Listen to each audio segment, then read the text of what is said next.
One night, while Tom was in the shower, he got a call from our neighbor. I answered. Hello? Oh, thank goodness you answered. What's wrong? Louise wasn't feeding your baby at all. Every time I went over to check on them, she looked thinner and thinner.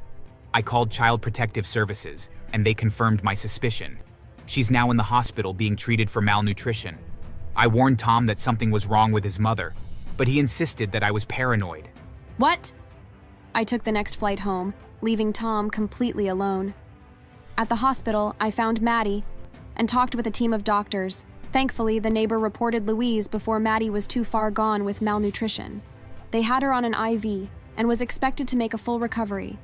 They asked me what had happened, and I explained that my evil mother-in-law had starved my child. I added that my husband was aware of her misdeeds and gaslighted me when I came to him with concerns. All of the doctors were readily eager to help me and pointed me towards a reputable divorce attorney and a banker who could help me stash away my money from Tom.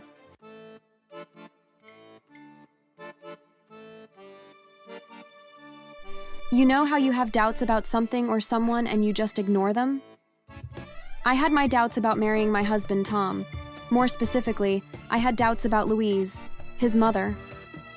Tom and Lucy had a very weird relationship where he would do everything she said. It was like she wasn't just his mother, but his wife too. She picked out his clothes, made his bed every day, and cooked for him breakfast, lunch, and dinner. Mind you, Tom is a full-grown man. Tom was embarrassed of how big of a part his mom played in his life and didn't let me meet her until we had been dating for a year. When she met me, Tom explained to her that we were planning on getting married. She was furious and interrogated me like I was a criminal. How often will you be cooking for him? My Tom needs 3 home-cooked meals a day, every day. How often do you wash the bed sheets in your home? I wash Tom's no less than once a week and fold all his laundry with the utmost love that only a mother can give. You also need to be performing your wifely duties to him whenever he requests in order to keep him healthy and bear me my grandchild, who is to be named after me, of course. That's the only reason why I'm allowing him to marry you. Allow him to marry me? Excuse me, but Tom is an adult and doesn't need his mommy to tell him what to do all his life. Not only that, but everything you're saying is so backwards and outdated. What you're describing sounds like a terribly sexist and unbalanced marriage that I would never want to be part of. I talked to Tom about the concerns that I had about his mother, and he totally understood. He explained that since his father walked out on them, he and his mother shared a very strong bond. He promised that it wouldn't be an issue in our marriage, and he would be on his best behavior in protecting me from her, as well as explaining that her behavior was unacceptable. I believed that he loved me enough to try to work it out, and agreed to marry him. After our wedding, Louise became a jealous monster. She was jealous and taking the son away from her. She called us every day of our honeymoon and tried to convince Tom that she was deathly ill and needed him to come back to her house immediately. Luckily, Tom was able to see through his mother's lies. The holidays and family get-togethers became very tense around her as her passive aggressiveness towards me grew. Tom had set boundaries with her and explained that she needed to be kind to me as my mother-in-law. But instead, this just made her more underhanded in her ways of getting back at me. She would take money from my purse, buy me clothes that were too small and call me fat, siphon gas from my car, hide my shoes whenever we'd visit, or only serve food that I was allergic to. Whenever I told Tom about it, he would ask her and she would deny it. Mom, did you put hair in Alexandra's food? Of course not, dear. I was even wearing a hairnet. No one else got any hair in their food. Maybe it was Alexandra's own hair that she found. Her hair seems to be falling out more than mine. My hair isn't gray. Are you sure? I see that you have some already. You age quicker than me, don't you? I tried my best to convince Tom that Louise had it out for me, and that she was purposefully making my life harder, but he defended her. He claimed that she had changed since we got married because she saw how important I was to him. He asked that I do my best to get along with her because she was trying so hard to be amicable with me. I agreed, but kept my distance from her. I demanded that holidays were only celebrated at our house, and I made sure that I was never alone in the same room with her. I begged Tom for us to move to a different state. He agreed. That seemed to help for a while. Life was amazing. Without Louise living so close by, Tom only talked to her on the phone. No more random visits or passive-aggressive bullying.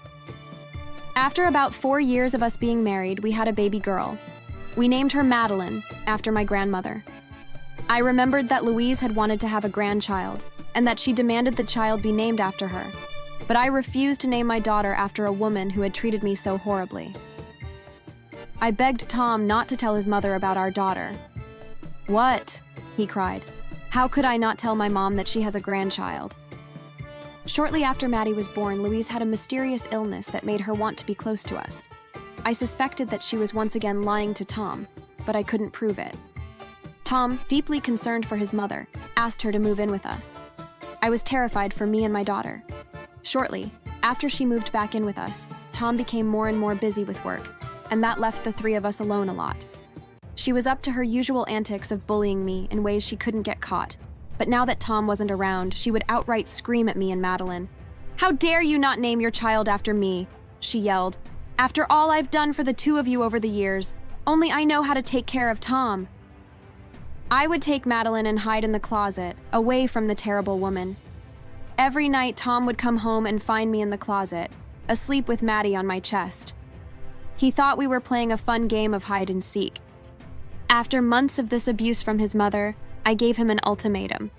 "Either you kick your mother out or I'm divorcing you." Whoa, whoa, whoa. You know she's sick and needs to be with us so that we can take care of her. "She's not sick. All she does all day is scream at me." It's natural for you to have some tension with her. The three of you have been spending a lot of time together, and you might just be needing a break from being cooped up all day. What do you say the two of us take a vacation? "What about the baby?" My mother can manage to watch her for a couple of days while we're gone. I really didn't want to leave my baby alone with her, but Tom has such a convincing way of talking. He also said since I was so concerned, he would have our neighbor check in on Louise and the baby.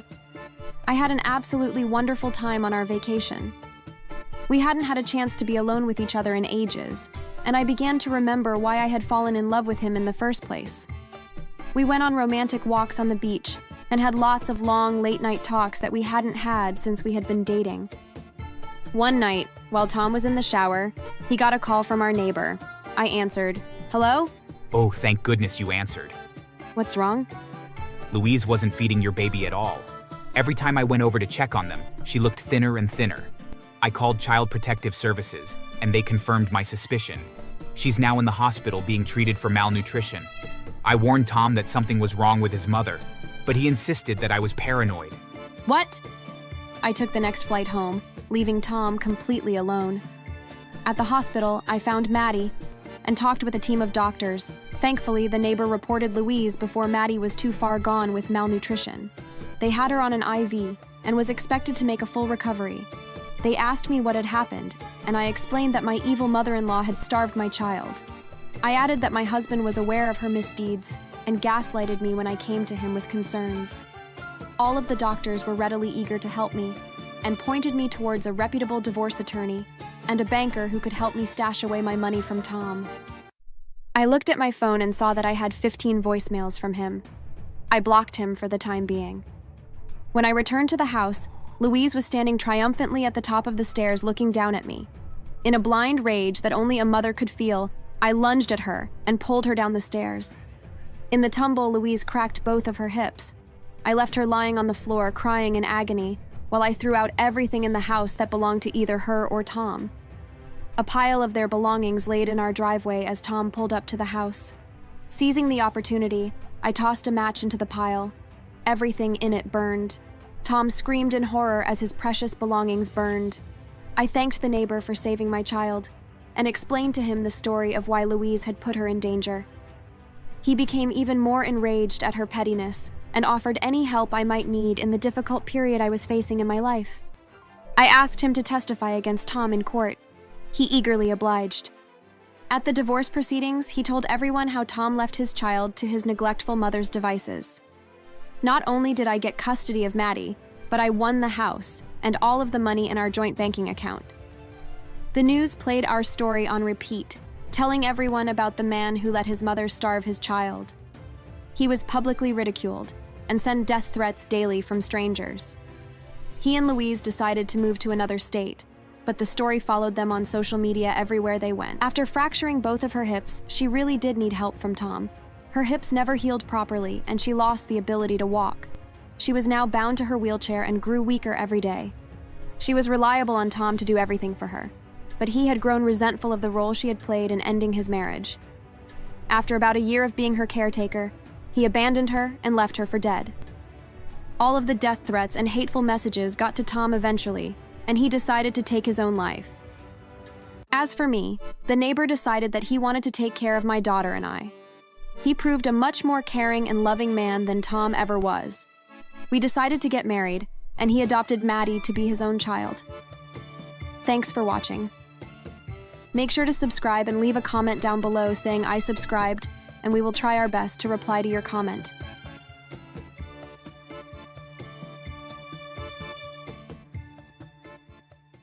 I screamed even more as I began fighting to get her grip off my hair. Albert's mother stepped in and grabbed my hands, holding them tightly behind me while she and her daughter mocked my helplessness. As if planned, they both suddenly let go of me. I lost my balance and tripped, rolling down the long staircase. By the time my body reached the bottom, I'd passed out. My in-laws had left me there until Albert arrived. He was shocked to see me in that state with them doing nothing about it. You all are insane. Pray. Pray hard, because if she doesn't wake up, I swear I'm gonna make you 3 rot in jail. How can you be so evil? She's carrying your grandchild and nephew. I hate you all. My in-laws remained nonchalant.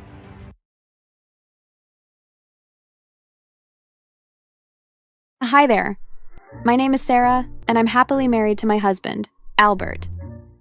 3 months after our wedding, Albert was promoted to a different city. It was quite uncomfortable because he would have to be away often, but the pay was tempting and the promotion was a position he'd always dreamed of. I encouraged him to take it and assured him that I would be fine. He did take the job. He would leave home every Monday and return on Friday, stay the weekend, and go back on Sunday night. A month after Albert's promotion, I got pregnant. It was the happiest I'd felt after knowing the location of my wedding. I burst into tears of happiness at the doctor's office when he told me I was 3 weeks gone. Immediately I got home, I called Albert and shared the news to him. He requested to be absent for 2 days at his workplace. Luckily, it was granted, and he was able to come home, and we both had a little celebration. The next day, which was the day before Albert returned to work, we had to go to his parents' home to spread the news. I was so nervous. My husband's family despised me. The first time Albert introduced me to them, I'd noticed their dislike for me. They were all eyeing me with anger boldly written on their foreheads. I was close to tears that day. Albert noticed and quickly took me out of the house. He had also noticed their disapproval and was pissed. He apologized to me continuously as he drove me home. He explained to me that the family would have gotten a huge contract from his dad's business partner if he'd agreed to marry his daughter. However, she was fat and ugly, and he didn't want to marry someone he didn't love because of business ties. Since he declined, his family has rejected all the girls he has brought home. Once, they even stole his girlfriend's phone when she came visiting and threw it away. So, he isn't surprised how they acted towards me. He ended by telling me he loved me and will fight for us. At our wedding, they'd acted like ordinary people and even left before anyone. After our wedding, I didn't visit them, and they didn't either. Albert himself hadn't brought up any discussion regarding them, and I loved that he didn't. But now, I knew we had to visit them. I was going to have their first grandchild. I even hoped in my mind that the news of that would make them like me. When we got to their family home, we met the complete family there. What are you two doing here? At least, show some courtesy and let us come in. My mother-in-law had let us in with a frown on her face. Albert demanded for his sister and father to be in the living room too. Once everyone was in the living room, Albert broke the news to them. She's pregnant? Wow, I can't believe you're telling us such important news when it's already been 3 weeks. I only got to know about my pregnancy 2 days ago, so it's not really our fault. But I apologize. I was shocked when his sister pulled me into a hug. I want you to give birth to a girl so I can spoil her as I want. Oh, shut it. She's gonna give us a boy as handsome as Albert. I couldn't believe my eyes and ears. Why were they suddenly being incredibly nice to me? Since when did they start smiling at me? I turned to Albert, and he also had a look of disbelief and awe on his face. His father was quiet throughout, though, but that didn't matter. After a few minutes, my mother-in-law made a suggestion. Well, son, since you're always away, Sarah dear is going to need company. Sarah, you said you'll be taking a break from the company, right? Why don't you move in here? You can stay here with us until the weekend when Albert returns. They were making it even worse for me to believe that everything happening was real. I pinched myself, and the pain reminded me that I was still alive. I felt a fresh flush of happiness, seeing how my pregnancy had suddenly changed everything. And yes, I agreed to spend the weekdays at theirs, then return home on Friday evening. Albert also seemed happy about everything. 2 days later, I moved into my in-laws' home. On the first few days, they were welcoming and loving to me. However, it all changed after almost a week. It started with Albert's sister picking fights with me unnecessarily. She stopped me from going into her room, stopped speaking to me, and even yelled at me at the slightest provocation. His mother was worse. I had a strict diet, as I was the type to quickly put in weight. Also, the doctor had warned me on the day I got the result of my pregnancy test to be extremely careful with adding any weight. According to him, my baby didn't need me to gain weight at all. Albert was aware of it and helped in my dieting. However, Albert's mother began to make me eat food that contained excess fat. I even explained to her about my condition, but she refused to listen to me and forced me to clear bowls after bowls of fatty food. I couldn't refuse her, as I was scared of how aggressive she was. Whenever I was with Albert back at our home, I was tempted to tell him. But I didn't want him worrying about me more than he already was, and I also didn't want to start a fight between him and his family. I ate all of the fatty foods at my in-laws' home, but whenever I returned to my marital home, I would go on a more strict diet to save myself. However, it seemed as though it was getting worse the more I endured it. In my second month, the doctor reprimanded me for adding 20 kilos. Albert was also mad at me, as he trusted me to follow my diet. I couldn't bring myself to tell him that I was trying to, but his mother was making it hard for me. In tears, I apologized and promised to do better. When I returned to my in-laws, I talked to my father-in-law about my condition and how his wife was worsening it. I don't see why you're telling me this. You know very well that I do not like you, so how can you think your health matters to me? Honestly, I would rather you die with that child and have a better lady marry my son. He brushed me off and walked away, leaving me in shock. I knew he didn't like me, but I had no idea it was to that extent. I concluded that I wasn't safe there. I needed to leave as soon as possible. I immediately put a call through to my husband. It was Thursday and he usually returned on Friday, but I needed him to pick me up. Did something happen? Just come get me out of here. I'll tell you everything afterward. All right, I'll be there tonight. After the call, I began to pack my bags. Open the While door. at it, my mother-in-law and Albert's sister pushed my door open and walked in. I froze in fear. I'm done preparing your meal. Come with us to eat. No, Mother, I can't eat that anymore. It's too dangerous for me and my child. I'll cook something else for myself. They both burst into loud laughter. Without warning, Albert's sister grabbed my hair and began pulling me out of the room, my mother-in-law following behind us. I was screaming for help while begging her to let me go, but there was no one to save me, and Albert's sister didn't let go. As she pulled me toward the staircase, Albert's father appeared in front of us. I begged him to help, but he only hissed and walked past us. I knew I had to fight. I couldn't bring myself to eat one more bowl of that food. Let go of me! I screamed even more as I began fighting to get her grip off my hair. Albert's mother stepped in and grabbed my hands, holding them tightly behind me while she and her daughter mocked my helplessness. As if planned, they both suddenly let go of me. I lost my balance and tripped, rolling down the long staircase. By the time my body reached the bottom, I'd passed out. My in-laws had left me there until Albert arrived. He was shocked to see me in that state with them doing nothing about it. You all are insane. Pray. Pray hard, because if she doesn't wake up, I swear I'm gonna make you 3 rot in jail. How can you be so evil? She's carrying your grandchild and nephew. I hate you all. My in-laws remained nonchalant. After a few minutes, the ambulance arrived and my unconscious self was taken away. Unfortunately, I lost our child. The fall and the time wasted before treatment had caused my child to die in my womb. While I was still unconscious at the hospital, the doctor had informed Albert that, due to the internal injuries I sustained, it would take a long time to heal and have another child. When he heard that, Albert had been so devastated. He took a break from work and stayed beside me, taking care of me for the full week I was unconscious. When he broke the news to me, I didn't know how to react. I felt so many emotions all at once. However, anger topped them all. I told him all that his family put me through and how his mother and sister had made me fall down the stairs while his father did nothing about it. Albert was livid. I'd never seen him so angry. After comforting me, he left the hospital and went straight to his family's house. On his way, he called the police. On reaching the house, he met them in the living room. Without caring about them being his family, Albert beat all three of them up, his anger controlling him. His sister's loud screams had attracted neighbors who rushed in and pulled him away. Immediately, the cops arrived and took all three of them away. My husband also went with the cops. Once my in-laws were held at the station, some detectives came with Albert to the hospital, where I recounted to them everything that had happened.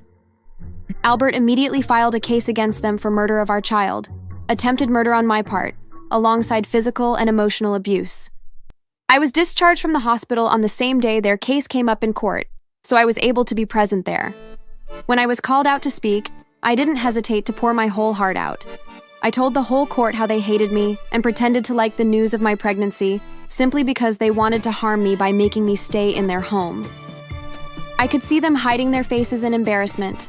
I hope you know that all three of you have made it 80% impossible for Albert to have a child of his own. The three of you will never know what it feels to have a grandchild, a niece, or a nephew, because if I'm even able to give birth again, I'm not going to let my child bear your name. I hope you never get out of jail. I hope you three remain behind those bars and suffer for the rest of your miserable lives. Albert's parents were in tears after I was done. Albert had told me his sister was born with a condition that prevented her from ever having kids, so he was their only way to get grandchildren. I could see the regret in their eyes. All three of them were given 10 years behind bars, and I felt compensated. At least, they would live in regret for their whole lives. As the cops pulled them out of the courtroom, they were apologizing to Albert and I, but we ignored them. They deserve no forgiveness for their actions. Albert and I, fortunately, were able to have a set of triplets after 5 years. And yes, I kept to my words. Our kids didn't have their names, and when they asked if Albert had any family, he responded by telling the kids that his family members had died a long time ago.